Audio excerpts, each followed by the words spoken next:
welcome back, guys. I'm getting a little bit late start to the day because I've been editing the whole morning, the last two videos. Today, I'm actually going to take the time and properly do, well, not today, but in this video, I'm going to take the time and properly do up the front of the Evo.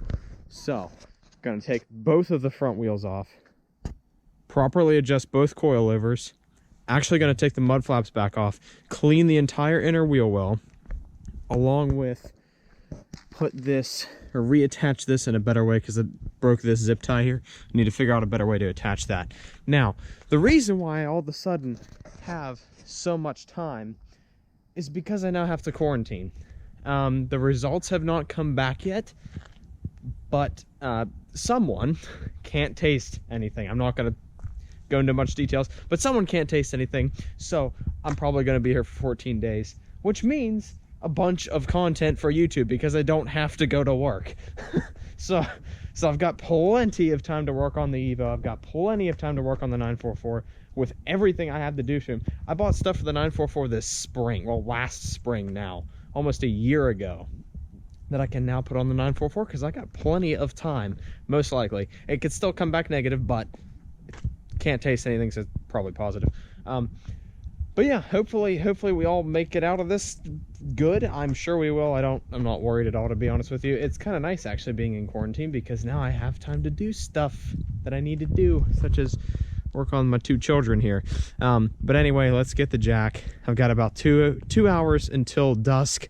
Get the jack it back up, take the front wheels off, take the mud flaps off, clean it out with some water, adjust those coilovers to get the proper fitment that I want with the proper preload so that the ride's not crap. So let's go. All right, guys, so I got all the stuff to jack it up out here. Also got some wood underneath. It's gonna go underneath the tires. I gotta back it up onto so I can get the jack under there, and I'm actually gonna put it on jack stands this time. That way I can have it sit here overnight and not just be having it sit on the jack, because I'd rather it not sit on the jack. But anyway, alright guys, so I got the car in first gear and the e-brake up. I have it rolled back onto first gear, that way it doesn't have any play in it. But I got it up on the wood there. Now we're going to jack it up and put those jack stands under it. Honestly, I'm looking at those jack stands now. They might actually be a little tall. I don't think I want the car that far up into the air. It doesn't really need to be that far up in the air. So I might just honestly go find some wood. I don't know, it depends. We'll see. Anyway, there is a beautiful jacking point, like I said in the last video, right underneath the car, kind of off-centered onto this side, which is super convenient. Beautiful. All right.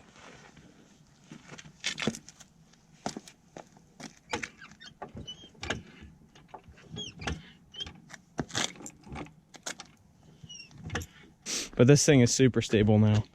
Absolutely not going anywhere. Believe me, I gave it more of a wiggle than that the first time. Whenever I put cars on jack stands, I don't like jack stands, but as soon as I put cars on jack stands, I try to make them fall off so that I know they're not going to fall off because I'd rather it fall when I'm not under it because it scares the crap out of me. Anyway, let's take these wheels off, take the mud flaps off, clean out that fender well, just those coils. We'll be good to go. All right, got all the tools I need right here. Got my torque wrench to put the wheels back on with. All these are staying inside because this isn't going to get done today, but got the Phillips for the mud flaps, and I've got the 19mm socket and the breaker bar to take the wheels off with. All right, guys, so now I got both wheels off. It's time to take those mud flaps back off so I can properly clean in behind there. So in order to do that, literally all you need is a Phillips screwdriver. Very handy. Thank you for shutting. So yeah, literally all you do is just unscrew these, as I can't. There we go. I would highly, and I mean highly, if you are looking to get mud flaps for an Evo or for honestly any car that they offer them for, Rockblock's mud flaps, like, I'm not sponsored, are stupidly easy to install. You'll literally take out, on the Evo, on the front anyway, you take out those 3 clips that are right there, put these little tabs, these little metal tabs in behind there, like on the metal bracket. You can kind of see it down in there in that hole. Put this on, put the washer and screw and thread it in. That is legit all you do. And these are like These are nice. These are very, very nice. I just want to get that properly cleaned up. I also might clean these back off, though, where they're not muddy. As you can see how cold it is by my fingerprints. Yeah, it's pretty chilly outside. It's actually warm today, too. It's like 35 degrees. And guys, real quick here before I hose this out, I actually even solved my little fender issue. So this was actually like kind of flopping around. I was a little worried that this is metal right here. I was a little worried that was going to puncture my tire, and I can hear it rubbing whenever I turn. So there's actually a hole underneath here. I used to zip tie through here, tighten it down. Now, that ain't going anywhere. Sweet! Hype. Big hype. Now, it's time to hose all this out. These I could probably still adjust, but I still want to hose it all out. That way I can put the mud flaps on a clean slate here and not all dirty. I mean, now that I got time, I'm not stressed at all like I was in the last video to try to get stuff done. I'm just kind of relaxed now. I don't really care if it gets done today or not, because I can just let it sit here because I ain't going to go anywhere. So, sweet. All right, well, guys, while I'm arm deep into suspension, I figured I'd also mess with the camber. So the raceline coilovers that are on this also come with these camber plates right here, which you can adjust.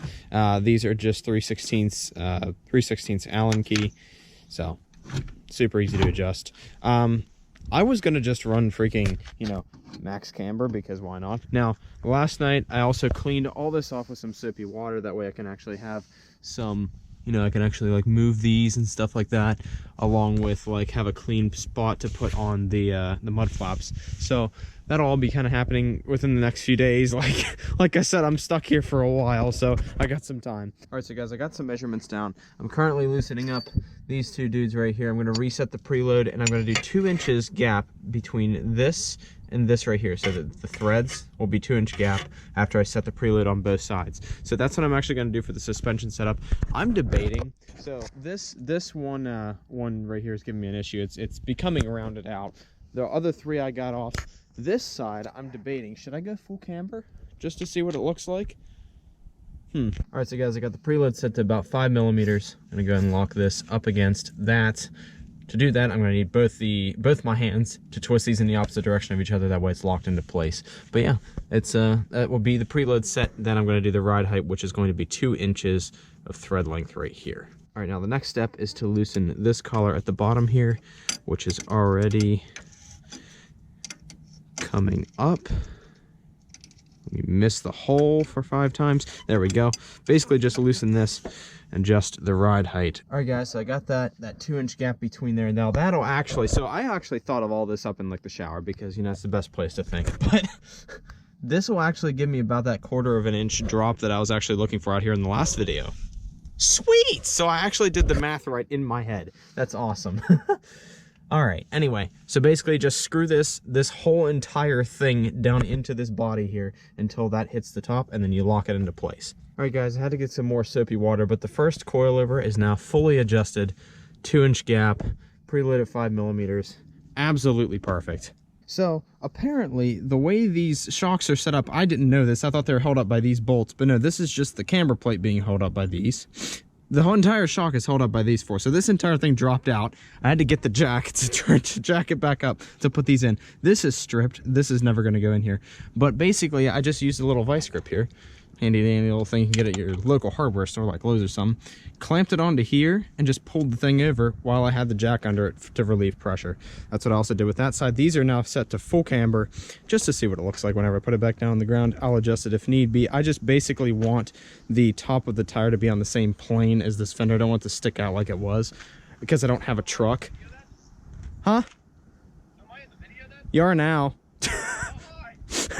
All right, guys, I'm ecstatic right now. So we got this side max camber. Those are all fully tightened down. We got 5 millimeters of preload here. That's all tightened. We also got a 2-inch gap right here, which is all tightened down as well.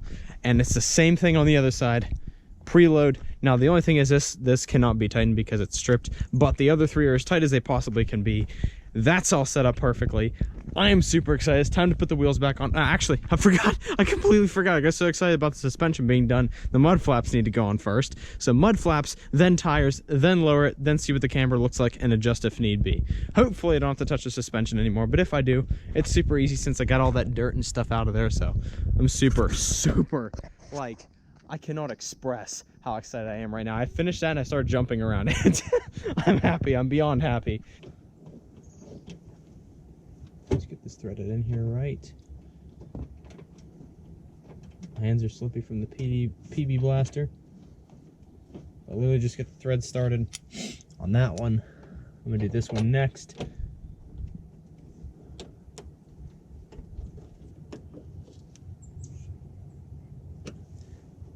Perfect. All right, guys, that's one Mudflap on, one to go. Still looking mighty fine, if I do say so myself. I really, really like that. Really like that. All right, time for the other one. Same process once again. All right, so guys, with the mud flaps on and the suspension fully adjusted, it is time to throw the wheels back on.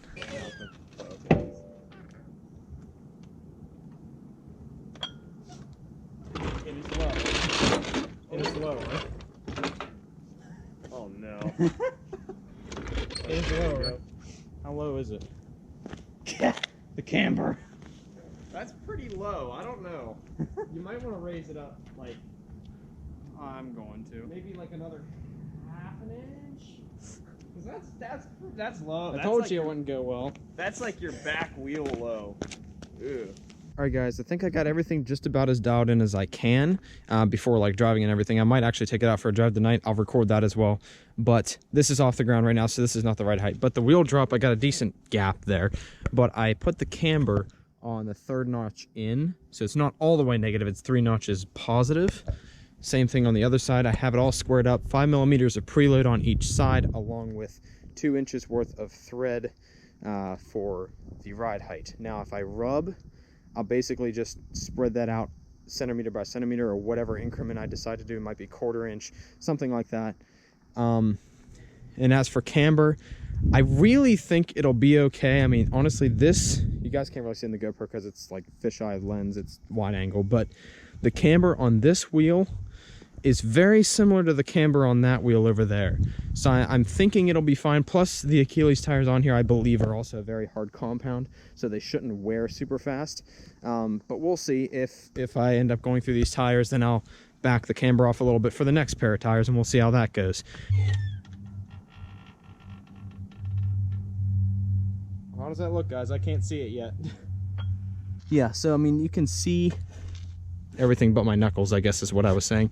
So, I was holding my hand a different way. That got a low battery warning. We'll see how long this can last. But yeah, I mean, it's perfectly fine. And I got the mud flaps on. It's all lowered down on the mud flaps, guys. That's looking mighty fine. And this is not sticking out past the top of the fender, which is what I did not want anymore. So I'm super excited about that too. I'm liking this new setup. I just can't wait to fix the rear, because the rear is the main problem here. And it's looking kind of weird with just front mud flaps and not rears. So yeah, but anyway, I think I'm actually gonna take it on a drive. Well guys, I was one corner in and it needs raised. You'll hear it here. You can hear it kind of starting to rub. Yeah, if I take any corner at any speed, it's going to rub, so it's gonna definitely need raised. And that, because of the sunset's gonna be a tomorrow project, unfortunately. But I mean, it feels way different. Either that or I just forgot how to drive because it's been a week. But it feels like it's kind of all over the road. I'm assuming that's because of the camera. Now it's not feeling quite as bad. But those mud flaps are doing an amazing job. Like, they are catching every single like little thing on the, you can hear them catching stuff off the road. It is awesome. But yeah, it feels like it's kind of all over the place.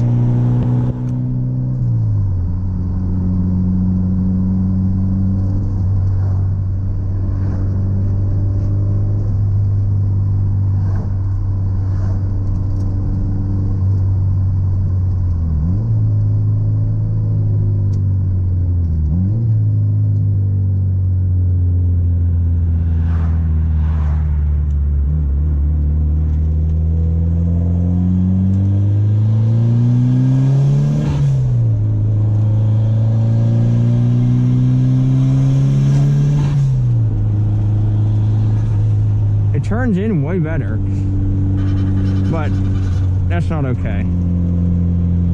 The other side actually doesn't do it.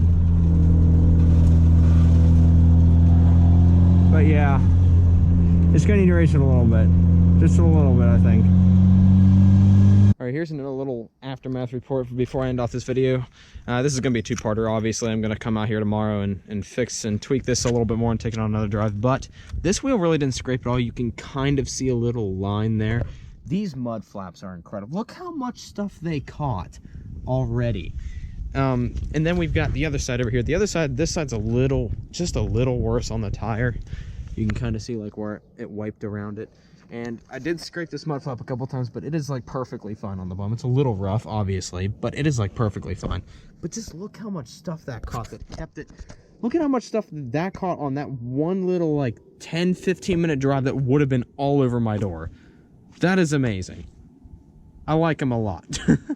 But yeah, all I need to really do is just, well, I guess I gotta take the wheels all back off again to raise the suspension up, but effectively just do the camber and suspension tomorrow. Hope you guys all enjoyed. I'll see you tomorrow in the next video. Go and subscribe for more stuff on the Evo and soon to come the 944. I got some stuff to do to that as well. But you guys all have an incredible day. All right.